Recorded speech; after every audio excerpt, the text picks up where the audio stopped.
the churn now be chased by the rebels. We in Effingham, ain't it? I guess the churn ain't know about Effingham County rebel. We'll leave that alone. That's one thing. I say this right here. Get back to that one called D. They call it D. Kirkland. That one right there, he played for Effingham. The church is going to say, Effingham always cheat in football, but we leave that alone. He used to argue about that. I used to see him from heaven in the classroom arguing about that. But anyway, as they come along, the churn come along, and we see the yellow jackets. We see the yellow jackets, we see the blue jackets, we see the white jackets, we see all the churn now celebrating freedom that be in their minds, their hearts, and their souls. We see them come to a place called Effingham. We see the churn done come from a place called Falkville. Churn come from a place called Springfield, a place called Oldham, Guyton, a place called Lincoln. We see the churn come, and then the churn know that they be chased by the ribs be behind them. But then they see in front of them, they see freedom in front of them. They see the conveyors that they say be the angels of God that have been sent to them now to not carry them on to freedom. And they're making their way down to the coast. And so we see them come, and then on that fateful day, that some are told what would happen. We must cross over the creek called Ebenezer Creek. And they said that the creek be rain swollen. See, some miss the point of this right here. It just means the normal creek sides. It'd be a rain-swollen creek because they rain heavy December 1864. And so what happened? They tell them, help build a pontoon over there, and then we will cross, then you and your family shall cross. And those African men, those pioneers, will help with regards to the soldiers. They will help them now build the pontoon that will go across the water. And they get across, a few get across.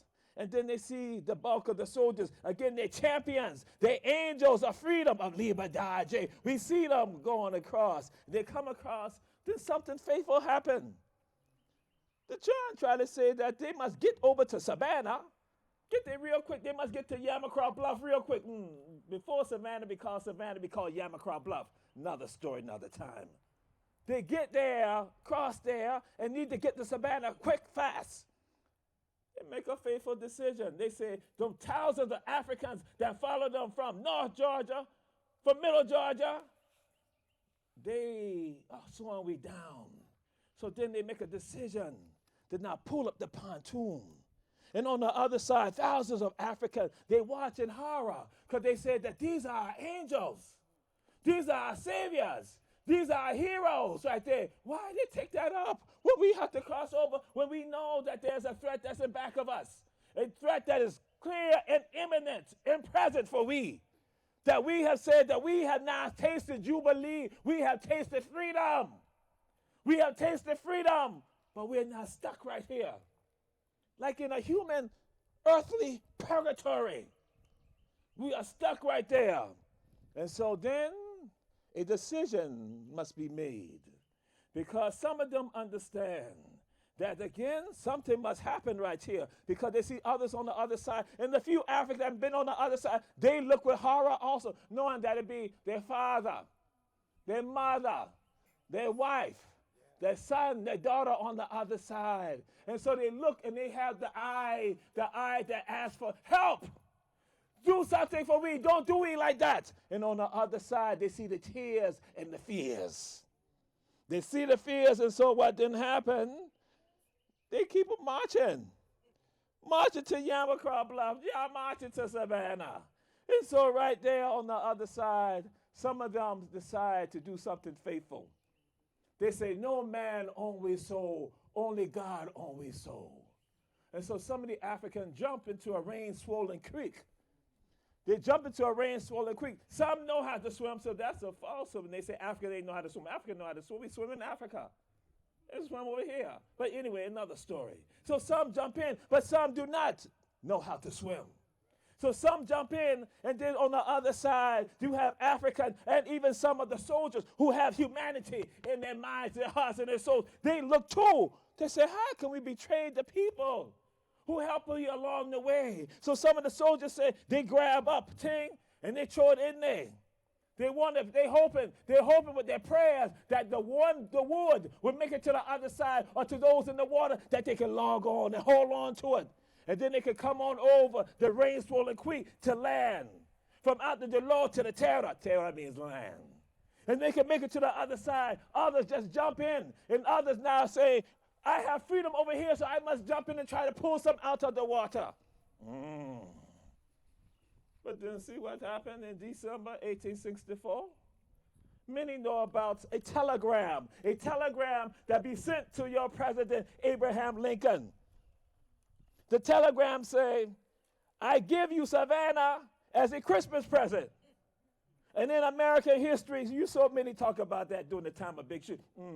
Big Shoot and God means Civil War. During the time of the Civil War, they talk about the telegram that is sent to Lincoln that says, I give you Savannah as a Christmas present. But they leave out the other part to the telegram, the sentence afterwards, along with 20,000 to 50,000 bales of cotton. See, some don't even understand about why they come down this side. Atlanta be transportation hub, Savannah be money here. Effingham be money here. Chatham County be money here because of the cotton. And so that's why they have to get quick, fast, in a hurry, because they want to now get that cotton, because that means money for the war. And so they get down there quick, fast, in a hurry, and they go on, and you see your telegram that gives to say, Savannah be so beautiful, that's why they ain't burned Savannah. That ain't even the reason why. Ooh. When we be in heaven, we say to the churn, we look down here and say, we whisper to them, we say that most do not know American history. They know American mythology, and they feed it to the churn. That's why we say, Wakil Jal Haq. Truth has arrived, and falsehood must perish. Falsehood by its very nature is bound to perish. And so the churn march on. They march on, and then they sit the man up in a house called the Green Belgium House. But then what happened? It be some others too. They are sitting on the squares in Savannah. They are sitting on the squares in Savannah, and they're murmuring. There are thousands of Africans, some who have survived something coming from the north and something from the west. And those Africans are sitting on the squares, and then they go and say, as they're murmuring, they say, Sherman hates the Negro. Africans are drowned in a place called Effingham County. They don't look at themselves individually. They say that we ain't know them people that drowned in that creek over there, but we know that they are Africans. We know that they are Ukuchukwu. We know they are children of God. And they look like we, and that they let them drown right there so they can make their way to Savannah. And they think that we have physical freedom now, but we think about the tragedy of the freedom that happened for the people, that sometimes freedom only comes to some of them in death. Freedom only comes in death, and they say they got freedom in death. But we sit on the squares right here, and we now begin to murmur. We begin to murmur. We begin to say, it is time for us to respect our humanity. It is time for us to remember we brethren, we sistren who did not make it.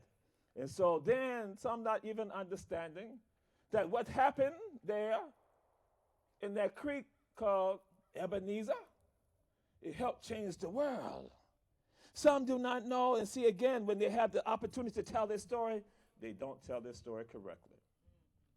What happens that very moment, what occurs on Ebenezer, that when they now march into Savannah, those Africans who are now on the streets and the squares of Savannah, who came out of North Georgia and Middle Georgia, they now get with their brothers and sisters here in southeastern Georgia.